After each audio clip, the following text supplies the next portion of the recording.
Oke, oke. Oke, sebelumnya perkenalkan nama saya Bara Isnamedian dengan NIM akhir 205 dan rekan saya.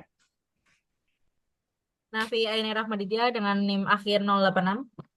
Nah, di sini kita akan menjelaskan tentang bagaimana strategi ekonomi Amerika Serikat, reshoring dan aliansi sebagai upaya stabilitas di tengah persaingan global. Nah, masuk ke pembahasan yang mana ini anggota kelompok saya tapi nggak datang.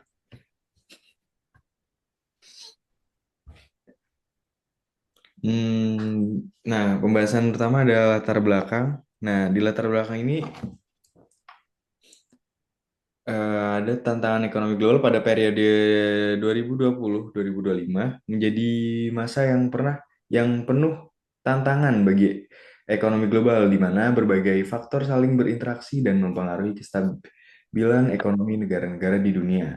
Nah, satu isu terbesar adalah gangguan rantai pasok yang disebabkan oleh ketergantungan pada Cina sebagai eh, pusat produksi global. Nah, ketika pandemi COVID-19 ini melanda, banyak perusahaan di seluruh dunia mengalami kesulitan dalam mendapatkan bahan baku dan produk jadi, yang mana ini berdampak negatif pada proses produksi dan distribusi. Akibatnya, banyak negara mulai menyadari perlunya diversifikasi sumber rantai pasok agar lebih resilient terhadap krisis serupa di masa depan. Nah, selain itu, gangguan rantai pasok ini juga mengakibatkan fluktuasi pasar yang disebabkan oleh pandemi COVID-19, yang mana ini juga memunculkan tantangan-tantangan baru bagi perekonomian. Kemudian banyaknya sektor mengalami penutupan dan pembatasan aktivitas, yang mana ini juga mengakibatkan pengangguran meningkat secara drastis dan banyaknya usaha kecil terpaksa gulung tikar. Nah, akibatnya pemulihan ekonomi menjadi proses yang panjang dan rumit, di mana pemerintah di berbagai negara harus merumuskan langkah-langkah strategis untuk mendorong pertumbuhan, memperkuat daya beli masyarakat, dan mendukung sektor-sektor yang terdampak parah.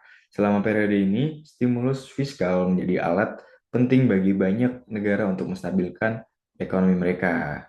Nah, di tengah-tengah tantangan ini, semakin meningkatnya persaingan strategis antara kekuatan besar seperti Amerika Serikat dan Cina semakin mempengaruhi dinamika ekonomi global.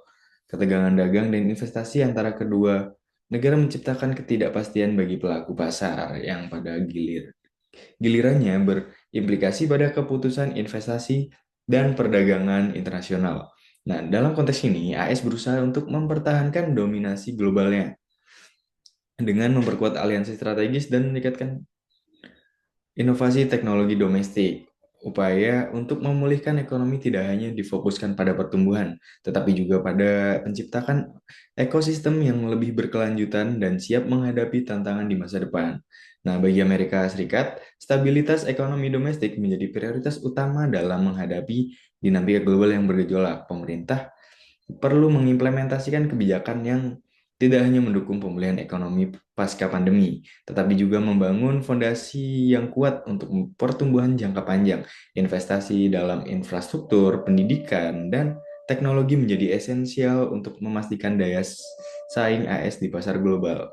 Dengan demikian, Amerika Serikat tidak hanya berupaya untuk mengatasi tantangan yang ada, tetapi juga bertransformasi menjadi negara yang lebih resilient dan adaptif dalam menghadapi tantangan ekonomi di masa mendatang.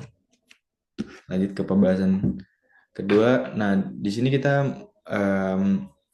menggunakan pendekatan RAM, Rational Actor Model, yang dikemukakan oleh Graham T. Allison. Amerika Serikat ini membuat kebijakannya sebagai bentuk strategi untuk mengedepankan kepentingan nasionalnya terkait ekonomi melalui proses-proses berikut. Nah, di sini Resari memindahkan manufaktur kembali ke AS. Benefitnya, peningkatan lapangan kerja domestik, mengurangi ketergantungan pada rantai pasok global, meningkatkan keamanan nasional. Cost-nya, biaya awal tinggi untuk infrastruktur, kemudian ada harga produk lebih tinggi bagi konsumen, dan gangguan sementara pada suplai barang domestik. Nah, kesimpulannya ini dapat memberikan manfaat jangka panjang untuk kemandirian ekonomi dan keamanan nasional meski membutuhkan investasi besar. Nah, pembahasan selanjutnya mungkin akan dijelaskan oleh rekan saya. Oke, izinkan saya untuk melanjutkan pembahasan yang telah dijabarkan oleh rekan saya. Yang kedua, itu ada kerjasama ekonomi dengan sekutu untuk membangun rantai pasok alternatif yang dimana mempunyai benefit. Yang pertama, diversifikasi rantai pasok. Yang kedua, memperkuat hubungan diplomatik dengan sekutu. Yang ketiga, membuka pasar baru bagi produk dan jasa Amerika Serikat. Lalu ada cost-nya yang ketergantungan baru pada sekutu, ada proses implementasi yang kompleks, ada resistensi dari kelompok nasionalis domestik. Lalu dengan kesimpulannya, yaitu memberikan stabilitas jangka panjang dengan mitigasi risiko rantai pasok global. Yang ketiga ada subsidi untuk industri strategis domestik yang uh, di mana mempunyai benefit mendukung inovasi dan daya saing industri, lalu melindungi sektor penting dari gangguan eksternal, lalu ada mendorong kemandirian energi dan teknologi. Tetapi mempunyai cost, yaitu ada beban fiskal terhadap anggaran negara, lalu ada potensi distorsi pasar dan ketergantungan subsidi, lalu ada ketimpangan antar industri dengan kesimpulan bahwa bisa meningkatkan daya saing domestik, tetapi membutuhkan pengelolaan fiskal yang cermat.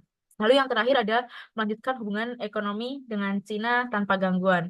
Dengan benefit yang pertama ada stabilitas ekonomi jangka pendek, lalu ada mempertahankan biaya produksi yang rendah, lalu ada mencegah ketegangan geopolitik. Sedangkan cost-nya adalah ketergantungan berlanjut pada Cina, kerentanan terhadap tekanan geopolitik, dan kritik domestik terhadap ketergantungan ekonomi. Dengan kesimpulan, memberikan stabilitas jangka pendek tetapi mempertahankan risiko strategis jangka panjang.